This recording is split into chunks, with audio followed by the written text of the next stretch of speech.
Bom dia, hoje 24 de agosto do ano corrente 2022. Nesta manhã eu quero mais uma vez partilhar com você um texto bíblico, um texto sagrado, e que Deus nos abençoe. Eu sou o presbítero Cleison, da Assembleia de Deus Madureira, aqui em Najá, Ministério Volta Redonda. Somos afiliados à igreja em Arco Verde. Muito bem, nesta manhã eu lhe convido para fazermos uma oração e logo após desfrutarmos de um texto bíblico que, sem dúvidas, ele nos trará um ensino da parte do Senhor. Orem comigo, em nome de Jesus. Bondoso Deus e eterno Pai, Senhor, nós te agradecemos em o teu nome por nesta manhã gloriosa o Senhor nos conceder a rica e gloriosa oportunidade de podermos abrir as Sagradas Escrituras e pedir, meu Pai, de forma sincera, que o Senhor fale conosco, que o Senhor nos ensine, que o Senhor nos dê a graça, meu Deus, de compreendermos aquilo que decide, aquilo que queres falar conosco. Nos ensine, Pai, pois estamos nesta manhã desejosos para aprender, para ouvirmos a Tua Palavra. É no nome de Jesus que pedimos e agradecemos. Amém. Muito bem, ontem nós falamos a respeito de que Lucas, o médico amado, escritor do Evangelho segundo escreveu este Evangelho, que carrega, que traz o seu nome por título, que é o médico Lucas. A gente viu o cuidado que ele teve de narrar os fatos de forma escrita, sabendo ele que possivelmente esta narração chegaria até a mim, assim como está chegando também até você. A gente pode ouvir e também podemos usufruir da palavra de Deus através da leitura. E Lucas, ele teve esse cuidado de descrever de uma forma detalhada, cuidadosamente fez ele uma investigação a fim de que nós tivéssemos certeza do que iríamos estar lendo e ouvindo. Mas o primeiro que quero falar nesta manhã é o que Lucas, a gente conhece, a gente entende que o Evangelho de Lucas, ele é um único dentre os quatro que ele foi escrito de uma forma cronológica. Cada fato narrado por Lucas teve o seu tempo cronológico assim narrado, assim escrito. E Lucas, ele começa dando um testemunho, dizendo a Teófilo o que aconteceu naqueles dias.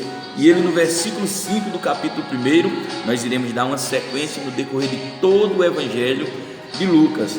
E em primeiro lugar eu quero dizer que Lucas, ele começa a anunciar o Evangelho, no seu Evangelho, o nascimento de João Batista. Ele diz a partir do versículo 5, prestemos atenção: existiu no tempo de Herodes, rei da Judeia, um sacerdote chamado Zacarias, da ordem de Abias, e cuja mulher era das filhas de Arão. O nome dela era Isabel.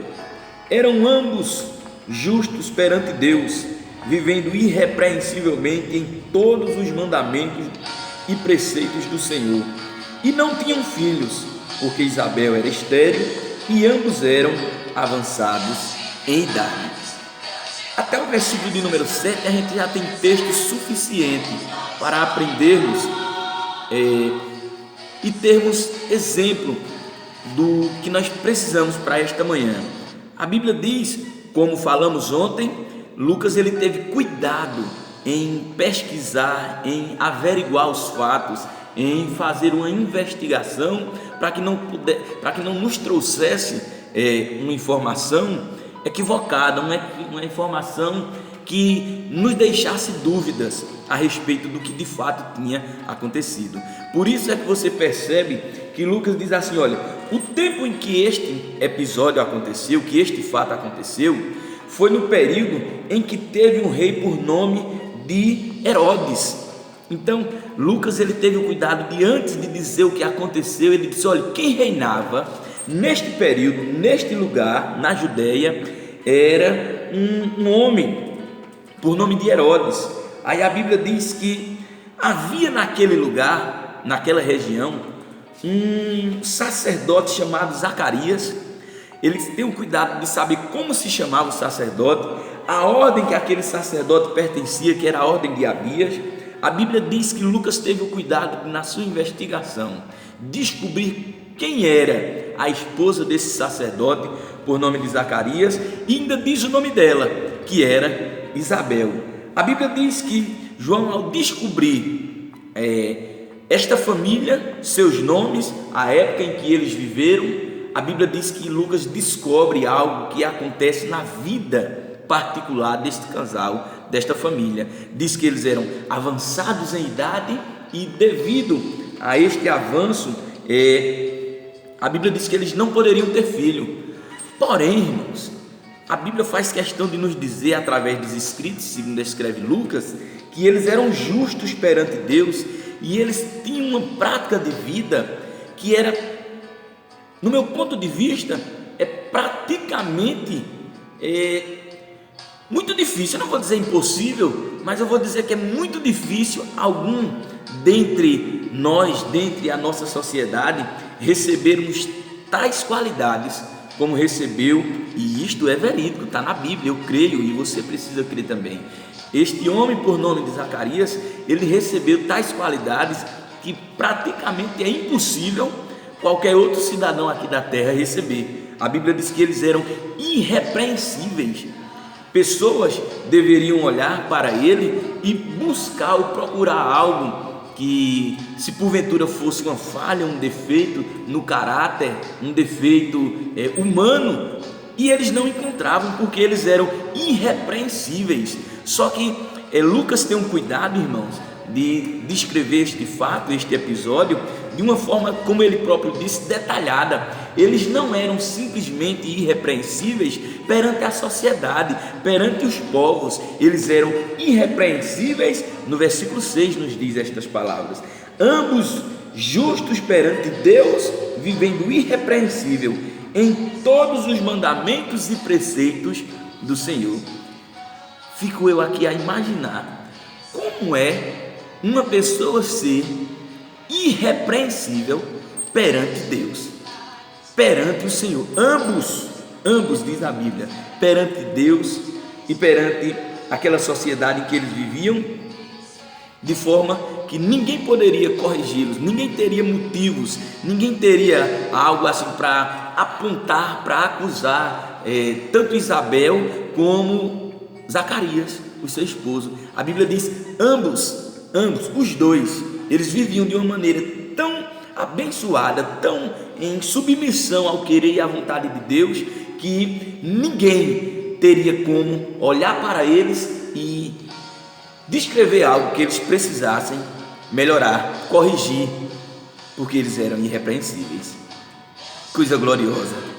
Que desejemos, né, irmãos, a cada manhã sermos melhores, buscarmos melhorar como cristão, como pai, como esposa, como filho, como vizinho, como líderes espirituais. Nós precisamos melhorar como patrão, como funcionário, como cristão.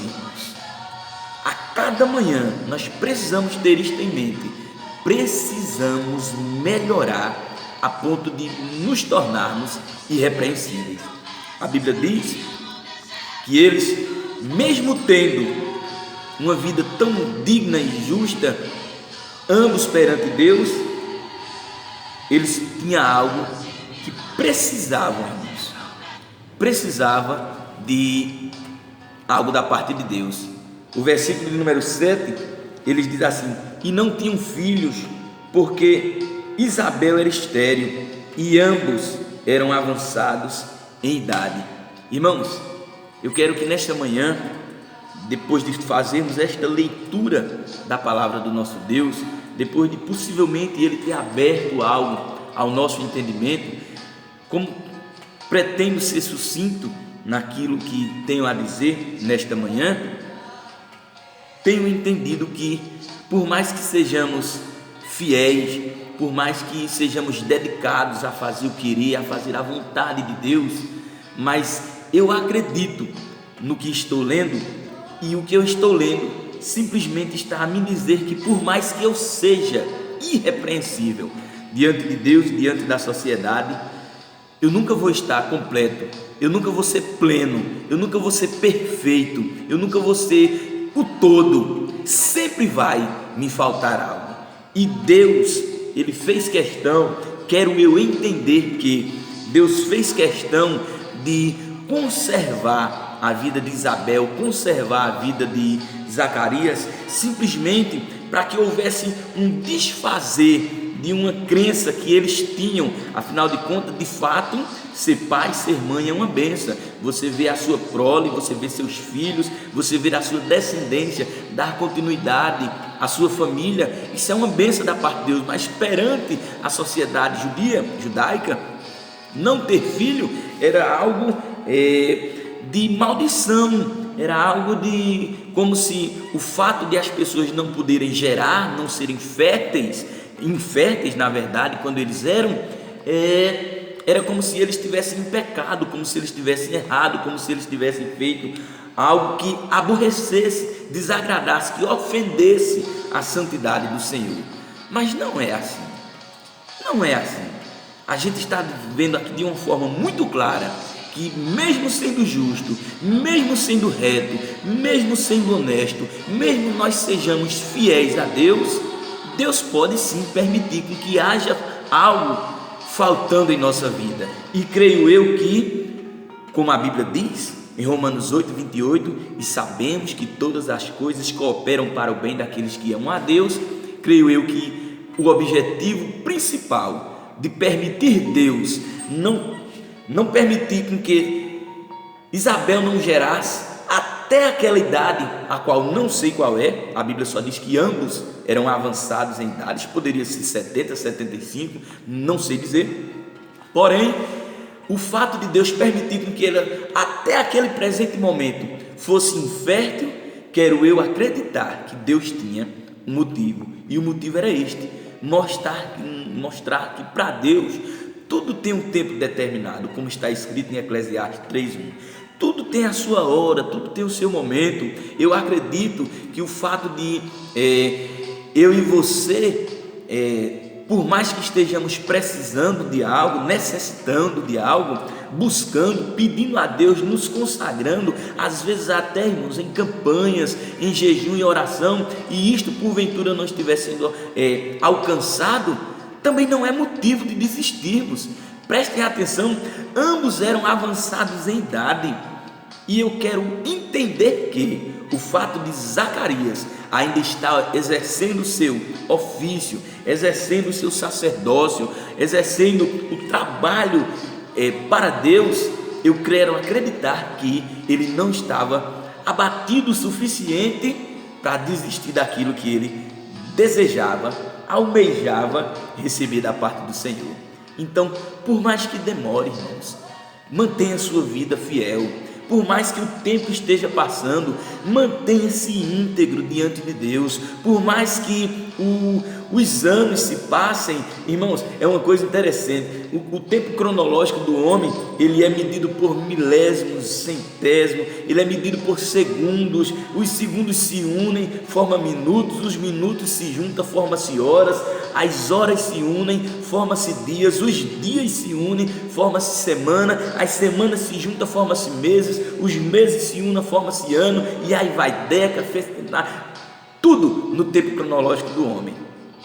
Mas eu quero entender que, por mais que o tempo estivesse passando, a palavra continuava sendo esta: o tempo passa, os dias se vão, a mensagem do tempo passar e a bênção não ser alcançada, simplesmente pode ser interpretada bem assim: Deus não quer lhe dar, Deus não quer lhe abençoar, Ele não tem prazer em fazer o que está no seu coração, Ele não tem desejo. A mensagem do tempo passar, a mensagem que o tempo está passando, pode vir soando estas mensagens no nosso coração, mas eu quero lhe dizer nesta manhã: não deixe de ser íntegro, não deixe de ser fiel a Deus, não deixe de fazer o querer e a vontade de Deus, simplesmente pelo fato do tempo estar passando e você não recebeu aquilo que tanto você está desejando. Nós estamos aqui a ver, irmãos. Meu amigo, meu querido, você que acompanha-me através desse pequeno vídeo. O tempo passa, mas para Deus continua todas as coisas sendo possíveis. Creio eu que aqui a mensagem que Lucas quis nos deixar através desse registro, nós estamos diante aqui de um fato acontecido real. Isto é um testemunho para mim e para você entender que por mais que o tempo passe, Deus continua tendo poder suficiente para resolver o meu e o seu problema, para trazer a solução para as minhas e para as suas dificuldades. Mantenha-se íntegro, assim como você deu início à sua carreira de santidade, assim como você no dia que levantou as mãos, decidiu no coração, eu vou ser fiel a este Deus. Mantenha-se assim, porque no momento certo, como um dia Zacarias e Isabel tiveram a oportunidade de abraçar o seu filho e dizer, eis aqui o cumprimento daquilo que Deus falou, eis aqui o segredo do meu riso, o segredo da minha felicidade, tanto aguardei, mas eis aqui a resposta da parte de Deus. Que Deus lhe abençoe, que nesta manhã o Espírito Santo, ao falar ao meu coração, tenha falado também ao seu, que você continue aguardando em santidade a promessa do nosso Deus. Deus abençoe a sua família, esse é o meu desejo, em nome de Jesus.